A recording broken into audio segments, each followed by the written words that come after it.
Alright, what's going on, guys? Trev back again, here to bring you another video. This one's going to be doing a sort of review or recap. Going to be giving my thoughts on the 2-hour special that aired today, which is October 16, 2016. And that is for leading up to Season 7, The Journey So Far.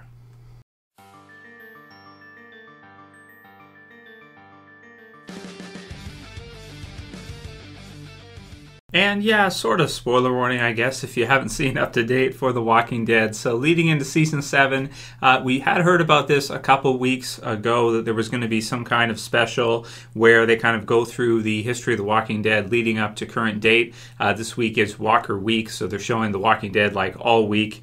And it's getting to the point now where there's so much content for The Walking Dead TV series. There's so many episodes, it's really hard to recap them. And I myself have done this number of times over the last few years. Most recently last spring and in the winter, I did kind of a review of the whole series at a time, and when I was doing it, I found that it is very, very hard to recap it, because after Season 5 and Season 6, they're such long seasons with the 16 episodes. We even get extended episodes now, where Season 7 is going to have 2 that we know of already, and we'll probably have more extended. So it's really more like 17 or 18 episodes with the extended time.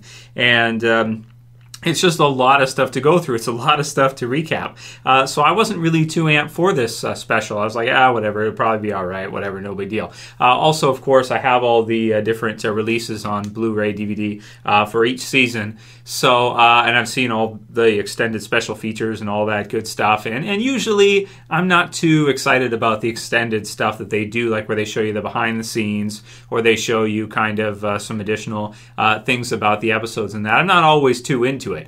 But with this one, I loved this special. This is a really, really cool special for The Walking Dead, The Journey So Far. And if you've already seen The Walking Dead, all the way through, of course, it takes a lot of time if you wanted to sit down and watch the whole series through. I mean, they're playing it for a whole week, because that's how many episodes there are now. I mean, in the beginning, sure, you could have a special and you could show episodes 1 through 6 in one day, or the first couple seasons. But now that we're so far into the series, after so many seasons, it's really difficult to kind of recap and kind of see all the different things that have happened, all the different story arcs, mini story arcs, character dynamics, and villains and heroes, and all the different things that happen throughout the series. It's really, really difficult to recap it. So when I started watching this special, right away, based on the pacing for Season 1, because I've done it myself, I'm like, oh, this isn't going to be an hour. And then, of course, it ended up being a 2-hour special. So I was like, okay, well, I'm down for it. That's great. Because as soon as you hit Season 3, and especially 4 and onward, you have so many episodes and so many different things that happen that, the last few seasons take longer than the first, couple for sure. For the first, especially the first 2 are quick to recap. But then after that, it takes longer for them to recap it. But this was really cool, because they actually had a lot of the actors come back, the ones that could, for the series, which I totally geeked out when I got to see Andrea, who played, of course, or Lauren Cohen, who played Andrea, or Laurie Holden, not Lauren Cohen, sorry, that's Maggie. Laurie, I always confuse the two for some reason, their names are so similar. Laurie Holden, who played Andrea in the series, and she comes back for this special. You've got David Morrissey, who plays the governor, which is so funny. The one line he says, he's talking about Merle. He says it with his English gentleman accent. I bite his fingers off. Bite his finger off. Oh my god, I laugh so hard when he says that, because it's like, you have like this upper class English actor talking about biting someone's finger off. Oh, it's fantastic, man. I laughed my ass off. So you have him. You have Gareth, who comes back, Andrew Day West, who says that he's had nightmares about machetes with red handles. I love that one too. Oh man, it's so funny. And then there's lots of others too that you have come back in this. But definitely for me, I totally geeked out when we got to see Laurie, who played Andrea, and Dave Morrissey, who played the governor, because that's they even had Bob. And yeah, it was just really cool to see all the different actors kind of recap the different episodes and the story arcs as it goes through the series. 2-hour special. We start with season 1. They go part by part. They even get into the Guts theme. And right away, I thought about it. I was like, see, this is what I'm talking about. Fear of the Walking Dead. What you're doing is not guts. I mean, that's a little bit of blood, but when you see this and you see them recap and they talk about the shooting and how many hours it took with all the guts every time they do it, because they're covering themselves like their whole body in zombie guts and zombie meat. So definitely Fear certainly has an opportunity for improvement there. To every time they use the guts trick, it has to be more. It is not enough just to have a little bit of blood and then you're cool. And I think that is, that's definitely a criticism of it, but for Fear. But so Sheriff rides into town. You've got Rick and Glenn. It's really cool to see them recap season 1 because everybody's so young. You have Chandler Riggs as Carl. You see him in season 1. He's like this little, just a little kid. And then you see him now. He's got the hair and everything. It's kind of funny. Just to see everybody go on. You got Carl Carol, who talks about Ed being an a-hole. And Sophia and stuff is funny. Melissa McBride doing that. And you've got Daryl and Merle. CDC, you got a chance with Jenner. Okay, so that's season 1. You go through season 2. You've got the Herd. You've got Sophia. And you've got Shane. And unfortunately, they couldn't have John Bernthal, come back for this one because he's got all kinds of... And his career has exploded after Walking Dead. Most of them, their careers have benefited from Walking Dead, of course, for sure. And they've all kind of been involved in different stuff. I've done videos before after Walking Dead and kind of given an update. Maybe I'll do one after this year, after this season 7, for some of the older actors and actresses that were in Walking Dead and the projects they've done since, because they've all been very busy. And John Bernthal probably more so than anybody because he's been in big budget movies. He's got the Marvel stuff going on with Punisher and Daredevil. Everything else he's been doing is just nuts. Really cool. Sophia in the Barn, and you've got Randall. They go through Carl in the Swamp. They go through Dale. Rick versus Shane, and the note I had here from when I'm watching it is like, man, comparing that to the comic, they just do it so much better in the TV series than they did in the comic. It's not even funny. And I think even Kirkman knows that. I think when he's saying it there, he doesn't say it's better than how it was in the comic, but I think the meaning behind it, or the meaning that I take from it, is probably even he sees it as like the fleshed out TV series version of Rick versus Shane is even better than the comics version. I think he realizes that too. I certainly do. I've always thought that since it kind of was released. I was like, wow, that was a lot better than one trade where Carl just shoots and kills Shane right away type of deal, or very quickly. So there's up to season 2. Then we go through season 3. You got the action. They skip all the prisoners. So, of course, with them recapping it, there's certain things they have to skip because they can't they can't go through every single villain and every single detail. They don't mention Martin, and they don't mention, the prisoners that were at the prison originally, and Andrew and that, and what happens with Rick and the others. You got Herschel with the leg cut off, and Killer Within. You've got the T-Dog death. And even for my top 5 most brutal, like some of these I even forgot about. I forgot that T-Dog gets his throat bitten out. Like, that's pretty bad. That's it. First bitten in the shoulder, too. So T-Dog goes down like a champ, man. Absolutely brutal. There's some others, too. Of course, you got Lizzie and Mika and that. Crazy, some pretty crazy deaths in that. You've got Lori dying, who they didn't have Sarah Wayne Kelly's come back for this one, which is a little... I would have liked to see. That would have been kind of cool. But I don't know what she's working on now. I have no idea. Then we've got, Michonne versus the Governor, which is cool. The terrorists and stuff, as the Governor calls them. You've got the eye part with Penny, which I almost... I kind of even forget about some of this stuff. If you haven't watched it recently, it's like every couple of years you kind of have to recap it, otherwise you kind of forget about it, because I almost forget about the part, and I've seen season 3 so many times, when Michonne kills Penny in that scene, and then they fight it out, and Andrea saves the Governor. Really cool. You've got Milton, who he just calls one of his men, because again in the special they can't go through to everybody, but Milton was a really important character that season, as of course was Merle. So there's season 3. Then we go into season 4. You've got Sasha and Tyrese. You've got Carol, the survival training with the kids, and it's cool. Like, this is why I like this, is because they just give you a little bit more. Like Melissa McBride says that she felt like Carol needed to do that because after losing Sophia before, she wants the other kids to be at least a little bit more prepared than Sophia was, because she always tried to protect Sophia. In the prison, she tries to empower the kids by teaching them some survival skills, or at least getting started with it, which is cool. And it's cool also to hear them reference the prison as kind of like an area that's thriving, a time of the series. So it's one of the times of the series with season 4 where the community is actually thriving at the prison. Then we got the illness stuff that goes through with Patrick and all the others. We've got the whole group that joins the prison, and then they kind of from Woodbury and that, and almost the entire thing is pretty much lost. All those other characters in the bus and that are pretty much all gone. There's I can't think, like Bob is a prison joiner that survives for a while, Tyrese and Sasha, but they kind of came before anyway. But in terms of like Woodbury characters, there really are no Woodbury characters that survive on past that part, past Too Far Gone.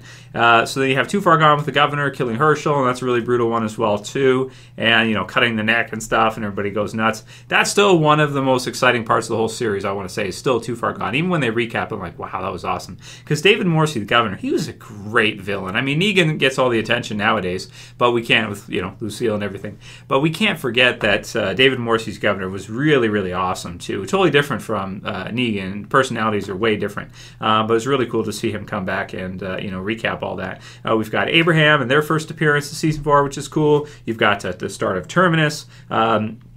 Tyrese, Carol, the controversy over season 4 over who killed Karen and David, and you have the Claimers. I like how Andrew Lincoln calls them the Claimers, because that's what we always call them too, right? The Claimers is like, I guess that's their official name, is the Claimers.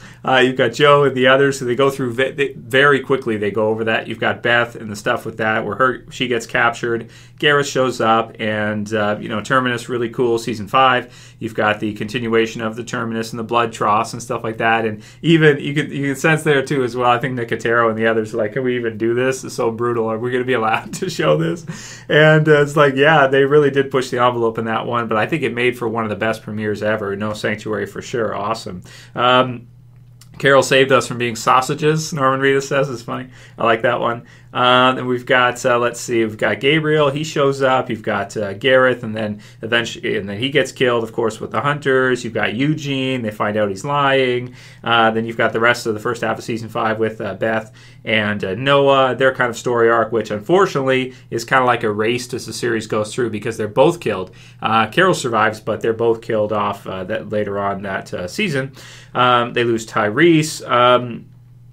Let's see what else we got. We've got Aaron showing up. We've got the rest of the Alexandria stuff. We've got Carol going undercover, which is kind of funny. I call it playing possum. Same deal. Let's see. Michonne gives him a timeout, which I almost feel like she's saying that because she got flack from us fans because they're pissed off because she hit Rick with the rock and stuff. Then we've got Rick killing Pete. The end of season 5 with Morgan and Rick. And then we go into season 6. And man, when they recap it, I'm like, oh yeah, this is definitely my favorite season because this season is just nuts. You've got Alexandria, you've got the Quarry with, as Greg Nicotero says, over 30,000 zombies, over 30,000 walkers, which is just nuts. You've got the wolves, which were really cool, and they almost took down Alexandria. They were very close. Without Carol, they probably would have taken the whole thing. They probably would have taken it all, and wow, that would have been bad. So it's cool to see Morgan and Carol getting their time to shine. You've got Rick and the others. You've got the fake Glenn Death, who Kirkman talks about for a minute, and pretty cool. I laughed when I saw the dumpster because I thought about the space under under dumpsters. Then we got the wolves. Okay, so that they get killed off, and then we go into No Way Out. So No Way Out, when they recap it for me, it is the highlight of the series, I think, because if you think about it, right, we've had parts like The Governor with Too Far Gone, which is awesome in terms of surviving group versus surviving group, so people versus people with zombies in the background. But with Too Far Gone, it's like the ultimate zombie apocalypse episode. It's like the ultimate because, yeah, it's awesome to see characters versus characters. That's always extremely exciting. The wolves and the different villains we've had, Terminus and the Governor, and now Negan and the Saviors.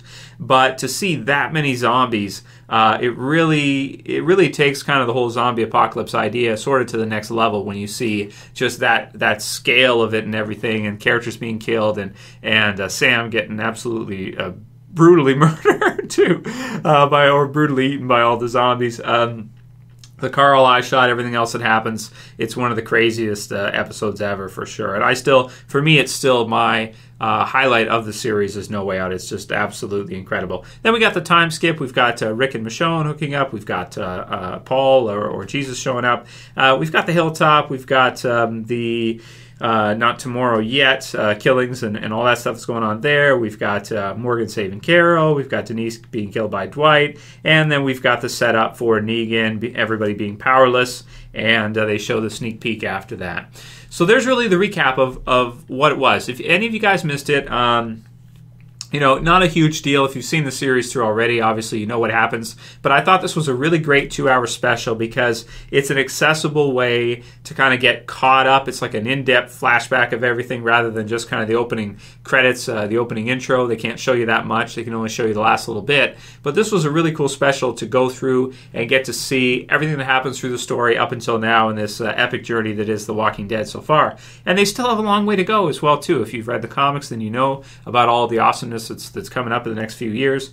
And absolutely incredible stuff. I loved it. I can't really score it because it's not really an episode in itself. It wouldn't make sense for me to give it a score out of 10 as a review or something because it's not that type of thing. It's them reflecting on and giving their thoughts on the series so far in an accessible way that you can watch in a reasonable amount of time rather than trying to watch every episode for an entire week, which many people can't do. That'd be a sweet vacation though. One of these years I want to take a vacation and just watch Walking Dead the whole week or something. That'd be fun. So I really enjoyed it. I really enjoy getting to see the characters kind of give their thoughts, the actors give their thoughts on the different characters, shed a little bit more light, give a little bit more insight into what each character's feeling and some of the major big moments from the series, and sets us up for now less than 1 week away, the premiere for The Walking Dead Season 7 with the man himself, Negan, showing up. This is going to be awesome! Awesome! This is really all I got to say for the journey so far. It's great. It's a lot of fun and some nostalgic feelings, some really cool insights, and a great way to get us prepped and ready for Season 7. I cannot wait. Dudes, I can't wait, man. It'll be awesome. If you guys like this video, I know you guys can't wait to. Leave your comments below. Talk about maybe some of your favorite parts in the journey so far or favorite parts of the series so far for The Walking Dead. And I'd love to hear what you guys think. Your pinnacle. What is the peak for you as a viewer for the series? Write it in the comments below. And that's it for my recap of the journey so far, guys. It was a great special. I enjoyed it a lot. And I am so prepped and ready for Season 7. It's not even funny. I can't wait. If you guys like this video, please don't forget to thumb it up, guys. Come on. Give me those thumbs up. I appreciate it. And if you're new and you want to subscribe, bottom left to subscribe for all the future Walking Dead videos. Awesome series, man. Favorite series ever. That's it for this video. I'll see you guys again soon. Of course, tomorrow for another Walking Dead video. As always, it's Trev, and I'm saying peace. Later, guys. See ya.